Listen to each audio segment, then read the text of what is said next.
This is Andi Purewal for Boxing Social, and I'm delighted to be joined by trainer Joe Gallagher. Joe, how are you doing? Not too bad, mate. You?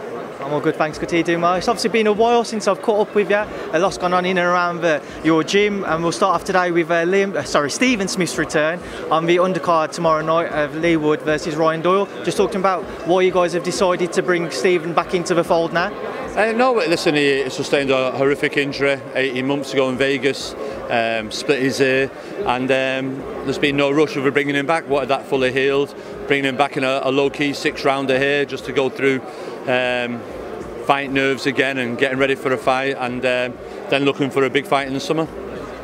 It's an injury which I don't really know what to explain or how to compare it to previous injuries in boxing. When you was there trying to just manage the situation to keep Stephen's head down and to ensure that the right fights were picked at the right time, what was going through your mind in terms of his progress to his return?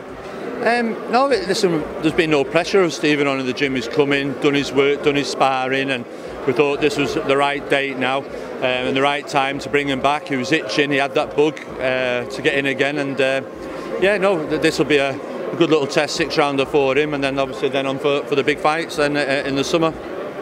Obviously, like you mentioned, it's been a year and a half since his last bout. What have you seen in Stephen since his return to the gym? Have you seen the same qualities he produced before, or is he still just trying to find that little bit of extra sharpness to get back to that world level? No, listen, his desire's burning as strong as ever. His body's holding up to it as well. Sometimes we have fighters and then come back to the latter stages of the career, all the will of the world, they want to do it, but the body isn't holding up to it. Fortunately for Stephen at the moment, both are okay, and he's looking to get in there and give it one more shot, and he's in a very tough weight division on the world scene.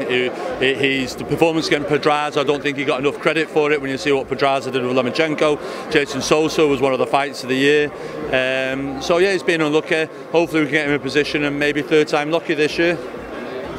Stephen's obviously mentioned, and you've mentioned yourself, a desire to get back onto that world scene, to give you one more crack at a world title. Some fighters might come back and they might struggle to get up for fighting an undercard such as this, but because it's been so long since Stephen's been back in the ring, is that something you don't really need to worry about, because he just wants to shake off his ring rust and just get back in there and feel the leather against his face as well as putting it on somebody else? Yeah, of course it is.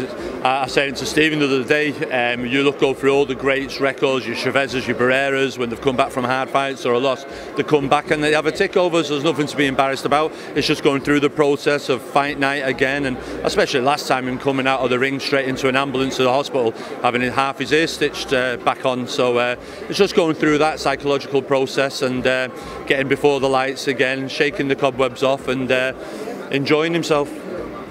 Now, as I mentioned, you've had a busy few weeks. We'll go back first and foremost to Crolla Lomachenko. You've had time to reflect on the fight. What was your thoughts? Just Lomachenko's one of the best pound-for-pound fighters in the world, and he could be up there with one of the best time greats as well. So he's a very talented fighter, and it's just a shame. Me and Crolla were joking in the gym the other day that it's a shame Crolla couldn't have got up, because Lomachenko had busted his hand. We might have had a chance against the one-handed Lomachenko for the rest of the fight, but no, he's a class act, Lomachenko, and it was a good experience. Anthony Crolla, it wasn't the result he wanted, but he shared the ring with one of the best fighters in the world. You mentioned it was the other day, so we're going to see Anthony Crolla return? That's down to Anthony, whether he does or not. I think there's one fight in him, maybe in Manchester as a farewell fight, or he might just decide to retire. It's up to him, the choice is his.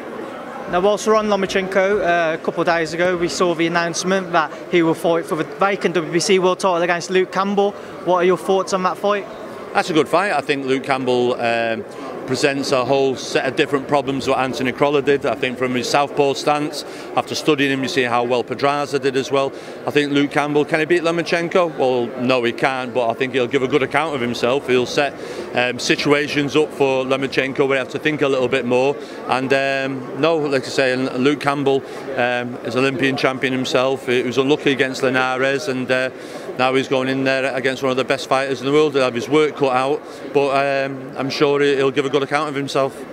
And to link back to yourself and your gym, Canelo-Smith, we're still waiting on news on his next outing. What do you have for us?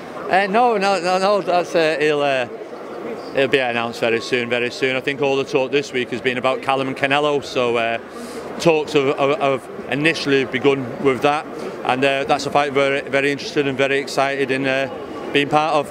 That's something I was going to come on to next. Callum-Smith versus Canelo. What do you think the likelihood is that we will see that fight? I'd say around 80% at the moment. I think it's a very good chance that fight's got to happen. You don't want to give too much away, do you? No, it's buzz for Callum-Smith. He's the #1 at super middleweight. He's got to go and fight the #1 at middleweight, and it's a huge blockbuster fight, and that's what Callum-Smith wants to be part of. I've said it all along. He wants the big names, and if we can get the Gilberto Ramirez or a Canelo fight, they're the fights that he wants. Before we see that fight, will we see Callum in a bit of a tick-over just because it's been a while since he obviously fought George Groves? Yeah, I don't think there's no such thing as tick-overs when you're world champion and defending your belts, but yeah, he'll fight before that fight. And also, just another name I want to bring in the fold, Andi Ward. I know you saw him during the Crolla Loma week. Do you think there's any chance that you might be able to tempt him back out of retirement? Well, listen, he said if we wanted the fight, we have to speak to Eddie, but I think Andi Ward was more insistent that he wanted to give Carl Froch another beating, and that's who he said. He said he'd love to give Carl Froch another beating first, and then he'd fight Callum-Smith. So it's over to Andi Ward and Carl Froch. Let's watch this space. Well, Joe Gallagher, I appreciate your time. Thanks for speaking to Boxing Social. Yeah, no problem, Sam. Thank you. Cheers, Joe. Thank you.